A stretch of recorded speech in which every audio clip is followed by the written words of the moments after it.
Chapitre 14. Se détacher d'une fausse solidité. L'intérieur de notre psyché est un endroit très complexe et sophistiqué. Elle est remplie de vos forces contradictoires qui changent tout le temps à cause des stimuli provenant aussi bien de l'intérieur que de l'extérieur. Il en découle d'importantes variations en termes de besoins, de peurs et de désirs sur des périodes de temps relativement courtes. C'est pourquoi très peu de gens y voient assez clair pour comprendre ce qui se passe là-dedans. Il se produit trop de choses à la fois pour que nous puissions identifier les relations de cause à effet entre toutes ces pensées, ces émotions et ces niveaux d'énergie différents. Par conséquent, nous devons faire de grands efforts uniquement pour maintenir tout cela ensemble. Mais tout change continuellement. Humeur, désir, goût, dégoût, enthousiasme, léthargie. Simplement maintenir les disciplines nécessaires pour créer un semblant d'ordre et d'organisation là-dedans est une tâche à plein temps. Quand vous êtes perdu et aux prises avec tous ces changements psychologiques et énergétiques, vous souffrez. Même si vous n'avez pas l'impression de souffrir, comparativement à ce que vous pourriez ressentir, vous souffrez. En réalité, la responsabilité d'avoir à maintenir tout cela ensemble est en soi une forme de souffrance. Vous le remarquez surtout quand les choses se mettent à aller de travers à l'extérieur. Votre psyché panique et vous devez lutter pour maintenir votre monde intérieur en un seul morceau. Mais de quoi s'agit-il exactement? À l'intérieur, il n'y a que des pensées, des émotions et des mouvements d'énergie, et rien de tout cela ne possède une quelconque solidité.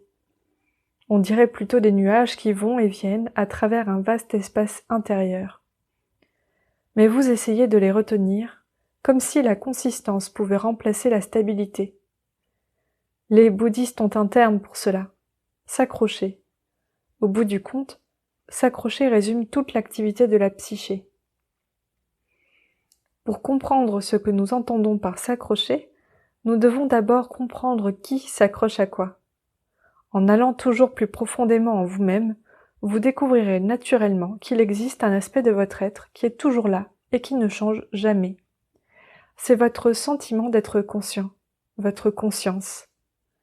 C'est cette conscience qui est consciente de vos pensées, qui fait l'expérience du va-et-vient de vos émotions et qui reçoit les données transmises par vos sens. C'est la racine du moi. Vous n'êtes pas vos pensées, vous êtes conscient de vos pensées. Vous n'êtes pas vos émotions, vous ressentez vos émotions. Vous n'êtes pas votre corps, vous le voyez dans le miroir et faites l'expérience du monde par l'intermédiaire de ses yeux et de ses oreilles. Vous êtes l'être conscient qui est conscient que vous êtes conscient de toutes choses intérieures et extérieures. Si vous explorez votre conscience, soit votre pur sentiment d'être conscient, vous verrez qu'elle n'existe à aucun point précis dans l'espace. Il s'agit plutôt d'un champ de conscience qui se focalise en se concentrant sur un ensemble particulier d'objets. Vous pouvez être conscient de ne sentir qu'un seul doigt, ou vous pouvez être conscient de sentir tout votre corps en même temps. Vous pouvez vous perdre dans une seule pensée, ou être simultanément conscient de vos pensées, de vos émotions, de votre corps et de votre environnement. La conscience est un champ dynamique de conscientisation, capable de se concentrer sur un point minuscule ou d'englober de vastes ensembles. Quand la conscience se concentre étroitement sur quelque chose, elle peut finir par perdre de vue ce qu'elle est plus globalement. Elle ne se perçoit plus sous la forme d'un pur champ de conscience. Elle se met à s'identifier de plus en plus à la chose sur laquelle elle se concentre. Comme nous l'avons vu, c'est ce qui se produit quand vous êtes plongé dans un film au point d'oublier que vous êtes dans une salle de cinéma sombre et froide.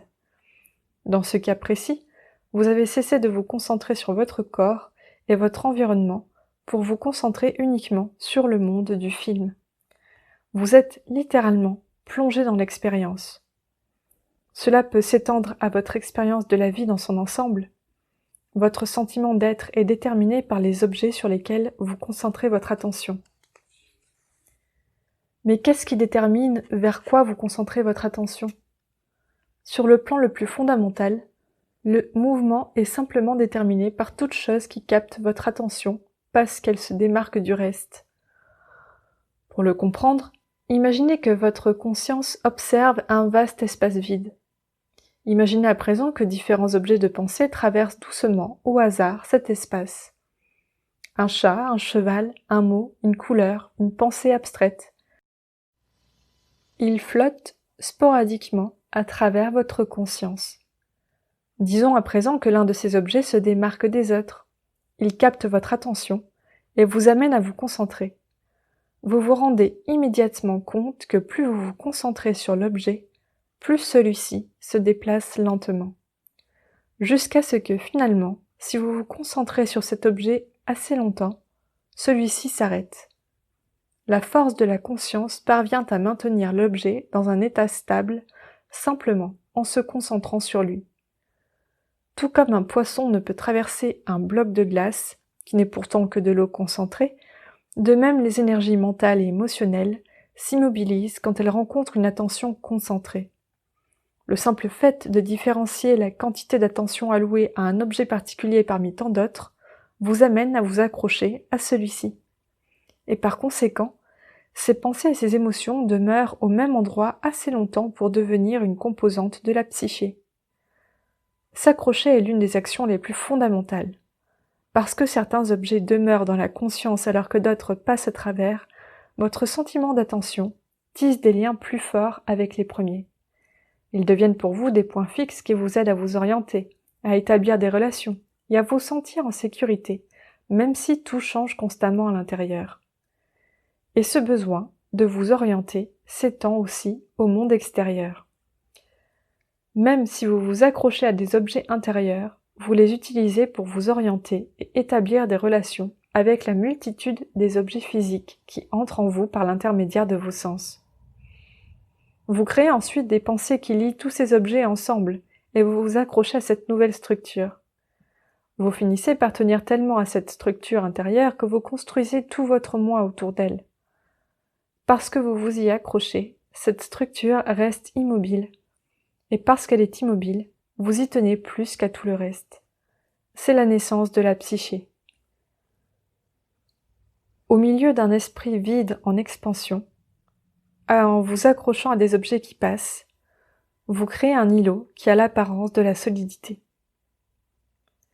Une fois que vous avez une pensée immobile, vous pouvez y reposer votre tête.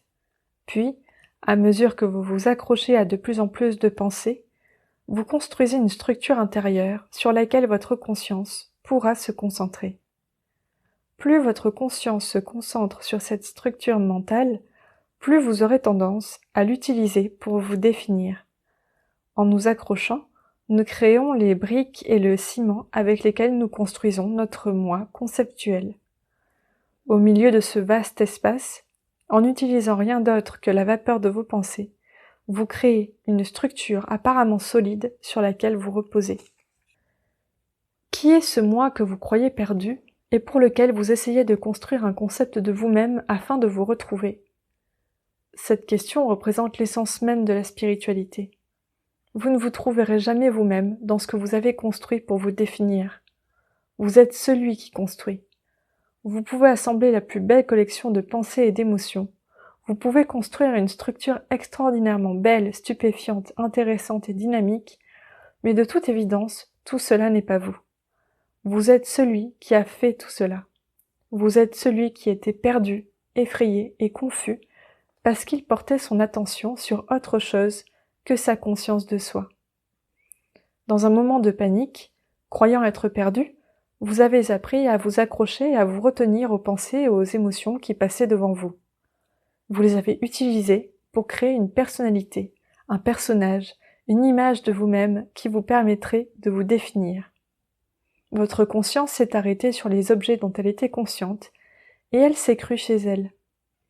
Parce que vous possédez ce modèle de qui vous êtes, il est plus facile de savoir comment vous comporter, comment prendre des décisions et comment interagir avec le monde extérieur.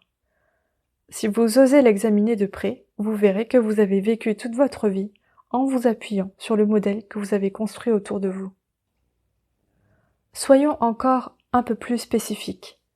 Vous essayez de maintenir dans votre esprit un ensemble cohérent de pensées et de concepts, du genre « je suis une femme ». Oui, c'est aussi une pensée ou un concept fixé dans votre esprit. Vous, qui vous accrochez à cette idée, n'êtes ni un homme, ni une femme. Vous êtes la conscience qui entend cette pensée et qui voit le corps d'une femme dans le miroir. Mais vous vous accrochez à ces concepts. Vous pensez « je suis une femme d'un certain âge et je crois à cette philosophie plutôt qu'à telle autre ». Vous vous définissez littéralement en fonction de vos croyances. Je crois en Dieu ou je ne crois pas en Dieu. Je crois à la paix et à la non-violence ou je crois à la lutte pour la survie.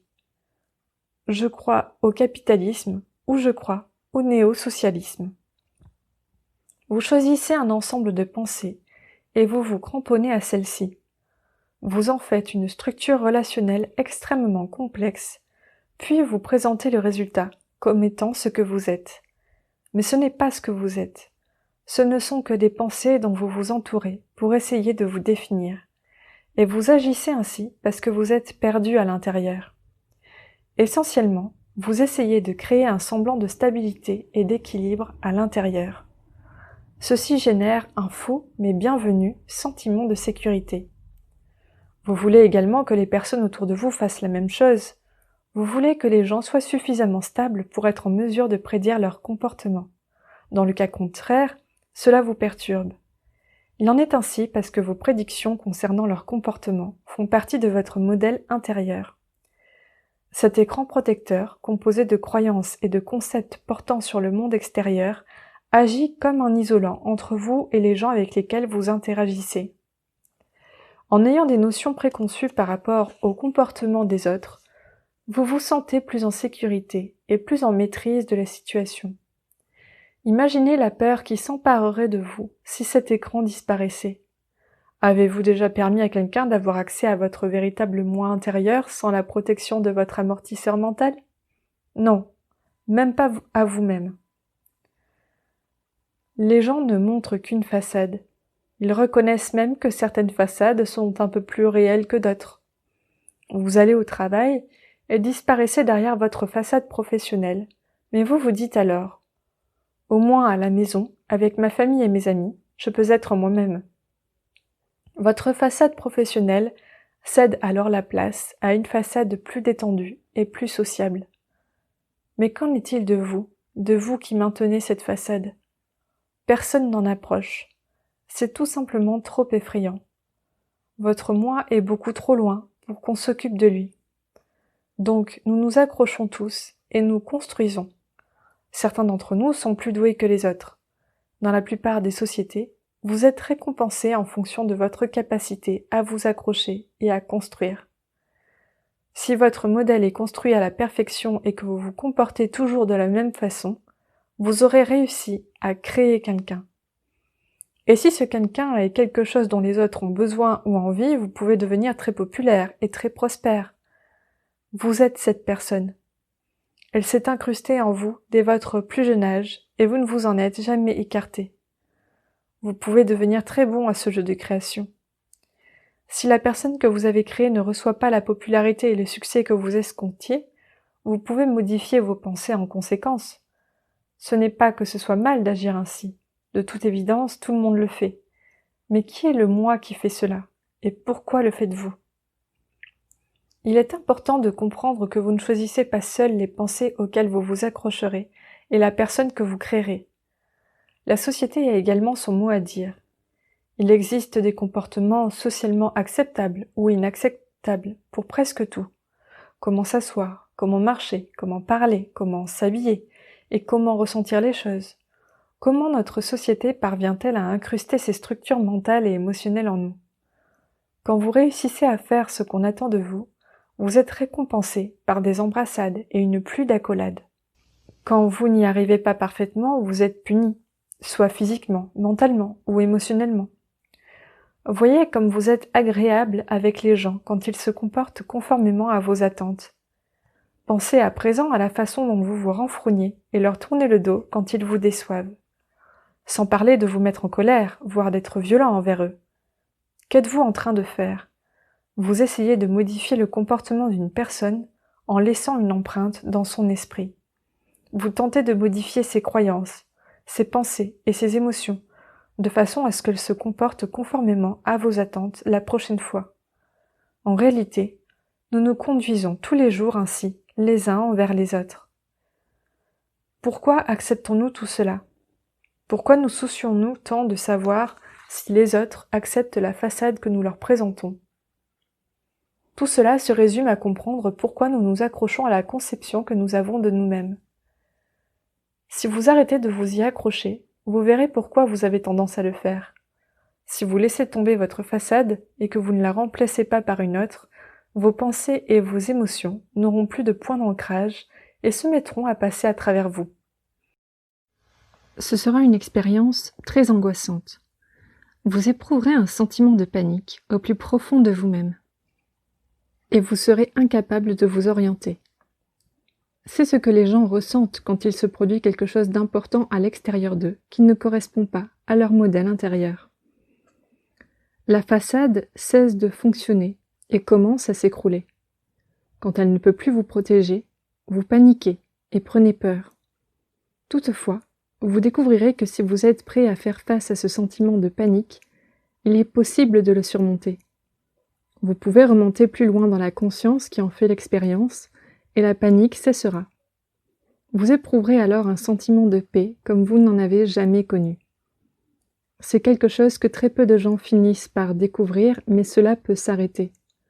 Le vacarme, la peur, la confusion, la transformation continuelle de ces énergies intérieures, tout cela peut cesser.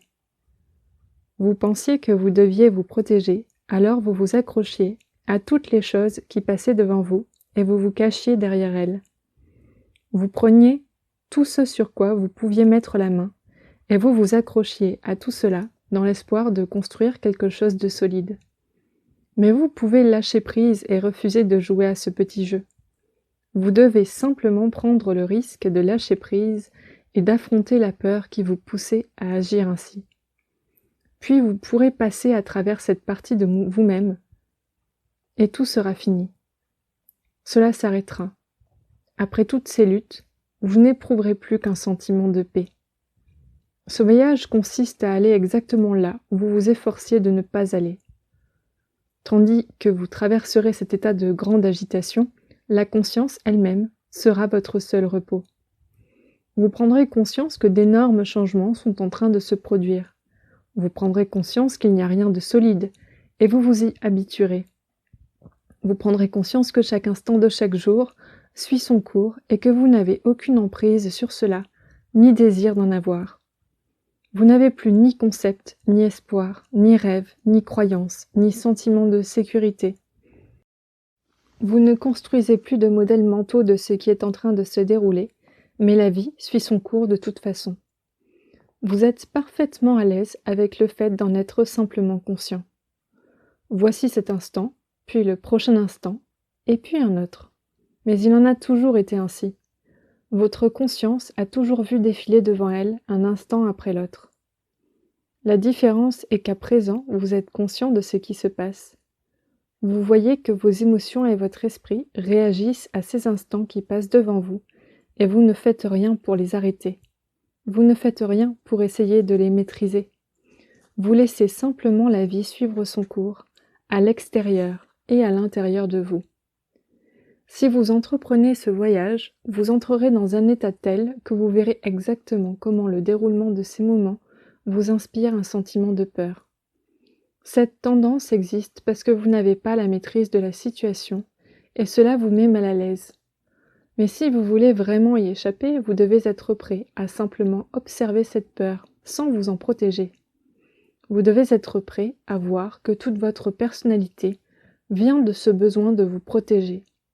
Vous l'avez créé en construisant une structure mentale et émotionnelle pour échapper à ce sentiment de peur. Vous êtes à présent face à face avec la racine de votre psyché. Si vous allez assez en profondeur, vous pouvez même observer la psyché en train de se construire. Vous verrez que vous êtes au milieu de nulle part, dans un espace vide infini, et tous ces objets intérieurs flottent devant vous. Toutes vos pensées, émotions et impressions d'expériences vécues se déverse dans votre conscience. Vous verrez clairement votre tendance à vous protéger de ce flot continu en essayant d'en prendre la maîtrise. Vous êtes irrésistiblement tenté de vous pencher vers l'avant et de vous accrocher à certaines impressions produites par des gens, des lieux et des choses, tandis qu'elles passent devant vous. Vous verrez que si vous vous concentrez sur ces images mentales, elles s'intégreront à une structure complexe qui n'existait pas jusqu'à présent. Vous verrez des événements qui se sont produits quand vous aviez 10 ans et auxquels vous vous accrochez toujours. Vous verrez que vous rassemblez littéralement tous vos souvenirs de façon méthodique, pour ensuite dire que vous êtes la somme de ces souvenirs. Mais vous n'êtes pas ces événements. Vous êtes celui qui fait l'expérience de ces événements. Comment pouvez-vous vous définir comme étant la somme des choses qui vous sont arrivées? Vous étiez conscient d'exister avant que ces choses ne se produisent. Vous êtes celui qui fait tout cela, qui voit tout cela et qui fait l'expérience de tout cela. Vous n'êtes pas obligé de vous accrocher à vos expériences sous prétexte de vous construire vous-même. Car le moi que vous construisez à l'intérieur est un faux moi. Ce n'est qu'un concept de vous-même derrière lequel vous vous cachez.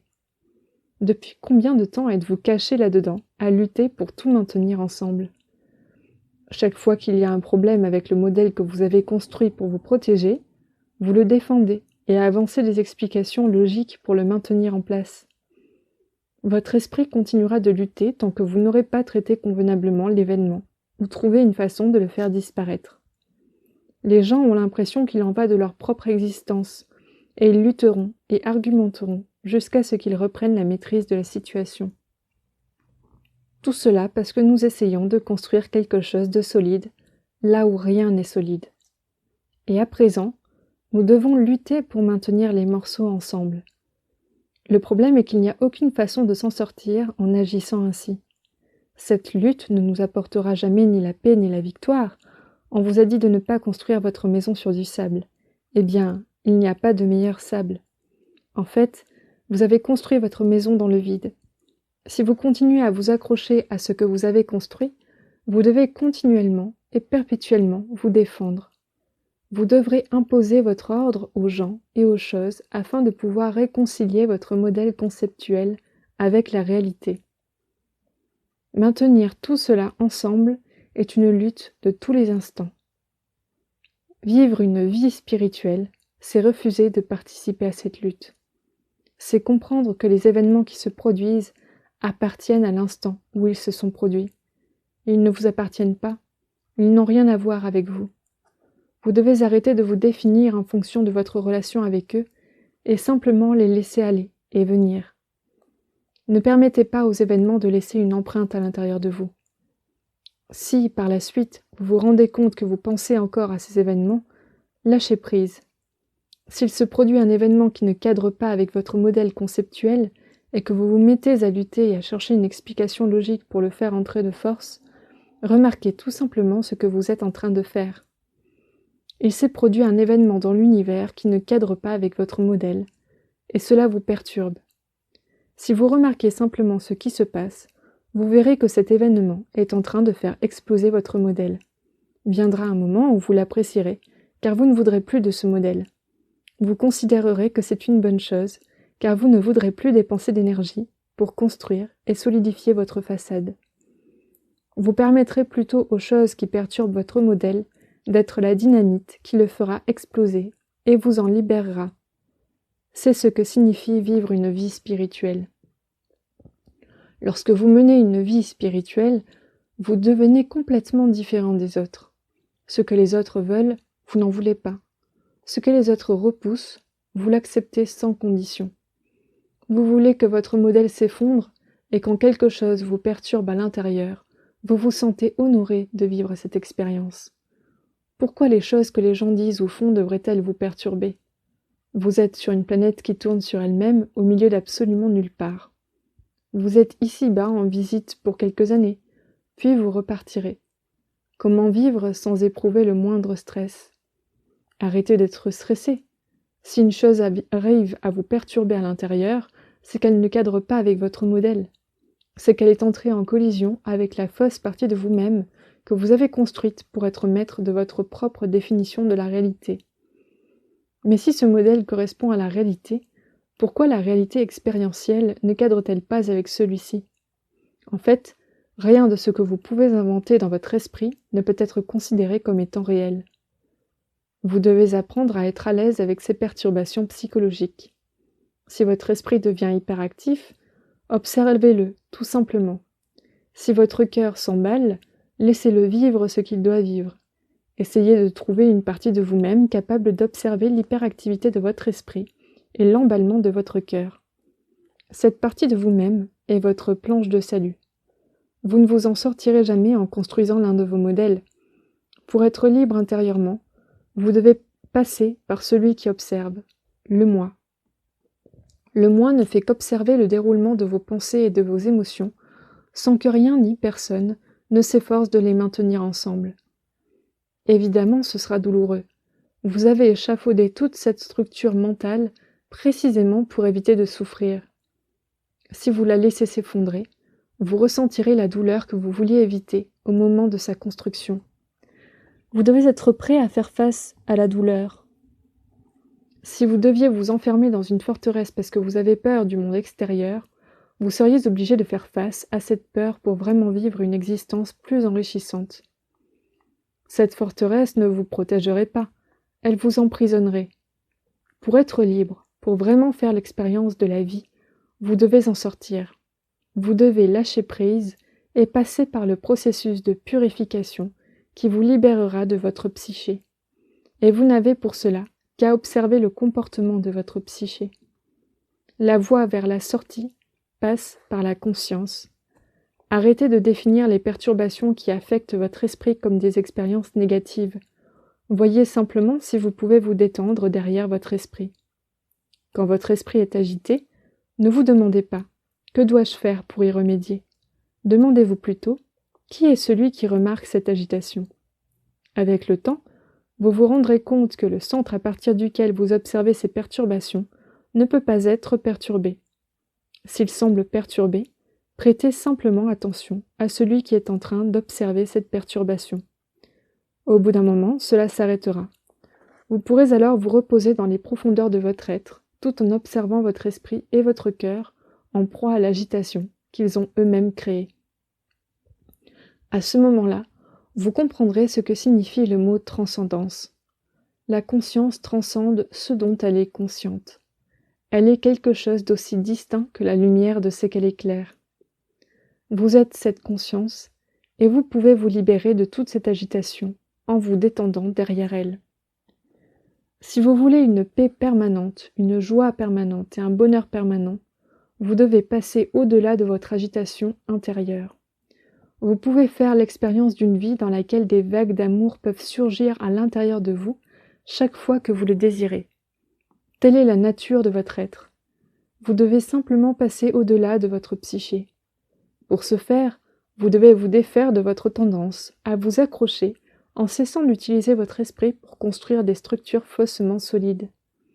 Vous décidez simplement, une fois pour toutes, d'entreprendre ce voyage en lâchant prise chaque fois que vous en avez l'occasion. À partir de là, tout ira beaucoup plus vite. Vous examinerez la partie de vous-même qui a toujours eu peur de la mort, et vous verrez comment cette partie a toujours lutté pour maintenir les morceaux ensemble. Si vous cessez d'alimenter cette partie, si vous continuez de lâcher prise sans vous accrocher à quoi que ce soit, vous finirez par passer derrière cette fausse solidité. Ce n'est pas quelque chose que vous faites, c'est quelque chose qui vous arrive. Observer est la seule façon de s'en sortir. Continuez simplement de lâcher prise en prenant conscience que vous êtes conscient. Si vous traversez une période difficile ou si vous êtes déprimé, demandez-vous, qui est conscient de vivre une période difficile ? C'est ainsi que vous franchirez les différentes étapes de votre croissance intérieure. Vous continuez à lâcher prise et à demeurer conscient que vous êtes toujours là. Quand vous aurez abandonné le côté sombre de votre psyché, ainsi que le côté lumineux de votre psyché, et que vous ne vous accrocherez plus à rien, il viendra un moment où tout s'ouvrira derrière vous. Vous avez l'habitude d'être conscient des choses qui se trouvent devant vous. Vous êtes à présent conscient qu'il existe un univers derrière le siège de la conscience. Il ne semblait pas y avoir quoi que ce soit derrière vous, parce que vous étiez tellement occupé à construire votre modèle à partir des pensées et des émotions qui passaient devant vous, vous n'étiez pas conscient qu'il y avait un immense espace à l'intérieur de vous. Derrière le siège de la conscience se trouve tout un univers. Vous regardiez simplement dans la mauvaise direction. Si vous êtes prêt à lâcher prise, vous prendrez du recul et ce recul ouvrira en vous un océan d'énergie. Vous serez tout à coup rempli de lumière. Vous serez rempli d'une lumière qui ne projette pas d'ombre, d'un sentiment de paix qui dépasse tout entendement. Vous vivrez par la suite chaque instant de votre vie dans le flot de cette force intérieure qui vous soutiendra, vous nourrira et vous guidera à partir des profondeurs de votre être. Il y aura encore des pensées, des émotions et une conception de vous-même à l'intérieur de cet espace. Mais toutes ces choses ne seront plus qu'une petite partie de votre expérience. Vous ne vous identifierez plus à rien, à l'exception de votre moi. Une fois que vous y serez parvenu, vous n'aurez plus jamais à vous soucier de quoi que ce soit.